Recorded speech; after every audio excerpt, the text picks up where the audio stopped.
Hello, and welcome back. Today, I'm going to be talking very briefly, and I titled this piece, Dear Doctor. So, a bit of a backstory. If you've been listening to me on my podcast or watching me on YouTube, Vimeo, SoundCloud, for a while, you will know that I am Dr. Shola Ezeokoli. I am a physician coach and a coach, a women's empowerment coach. I help busy physicians as well as busy professional women defeat and prevent burnout so that they can enjoy the lives they work so hard to build. But today, I am going to be specifically addressing doctors. Now, the profession has up to, depending on what studies you look at, up to 70 to 78% burnout rate. And that is very, very high. So today I'm dedicating this broadcast, this video, this audio to my fellow doctors. And I title this, Dear Doctor. Number one, dear doctor, take care of your health. Don't pretend to be a superhero. Because guess what? If you crumble, everything that you're holding up is going to crumble too. Make sure you rest. Make sure you carve out time to relax. Because here's the thing. A lot of times we have this erroneous belief that if we rest less, if we take less rest, that we will get things done faster. That's not necessarily the case. If we have to rest every day.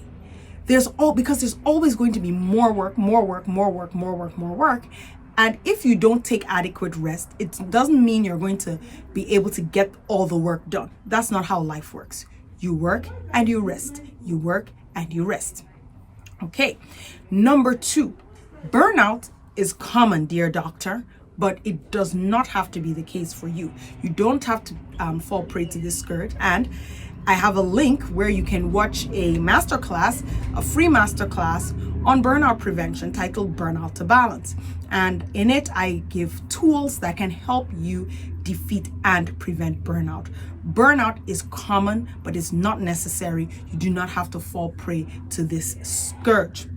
Number three, develop a healthy identity that does not involve you being a Superman, a savior, a martyr, or a fixer, or a pleaser.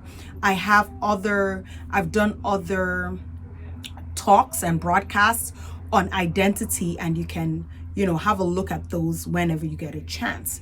It's very important to have an identity that doesn't revolve around you, as it were, setting yourself on fire to keep other people warm. Number four, this is really important. If you suffered certain things on your journey to becoming a doctor, this does not mean that other people have to suffer at your hands. You get to do better because you know how it felt to have those extremely long hours. You know how it felt to have no one listen to you. You know how it felt to be unsupported. You know how it felt to work, so many hours at a stretch without a break. And you know what it feels like. Now, if you're saying things like, well, I went through this, that, the other, and I'm fine, so they have to go through it as well, that means you are in fact not fine at all. You can choose to stop the trauma that's being perpetrated through our profession. You can be the one to say, the buck stops with me. I'm going to do better by my junior colleagues. So, number five, get the best job you possibly can. There's so many jobs out there for you. If you're a doctor and you live in the United States, there are clinical jobs, non-clinical jobs. There are roles that you could be a hospital doctor, a private doctor. You could work for a community center. There are so many jobs out there. There is no reason for you to be strapped. And the truth is that a lot of times doctors think that they are stuck or they are trapped in a certain job, and they don't even go to look for what else might be out there.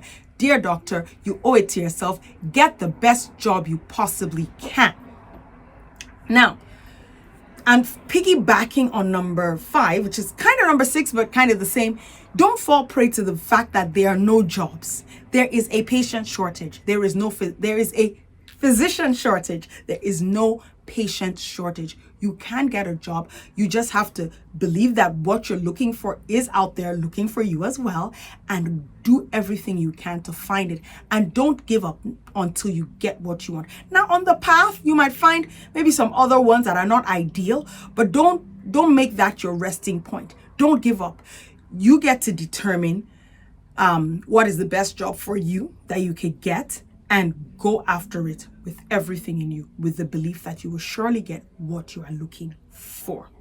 Now, number 7, last but not the least, do something that you love every day. Do something that you love every day. Really? Why? How? Find something that you love and do it every day. William Osler, one of the fathers of medicine, said the young doctor should look about early for an avocation that would take him away from patients, pills, and potions. So you get to pick something that makes you happy, that takes you away from patients, pills, and potions. And that thing may not be, it may be a small thing or maybe a big thing. It could be, as small as, planting a garden to as big as rehabbing houses. Do something you love every day, because it will make for a better life. It will help you enjoy this life that you worked so hard to build. So, dear doctor, number 1, take care of your health, physical and mental. Number 2, burnout is common, but you do not have to be its victim. Number 3, develop a healthy identity. Number 4, don't pass on trauma to your junior doctors.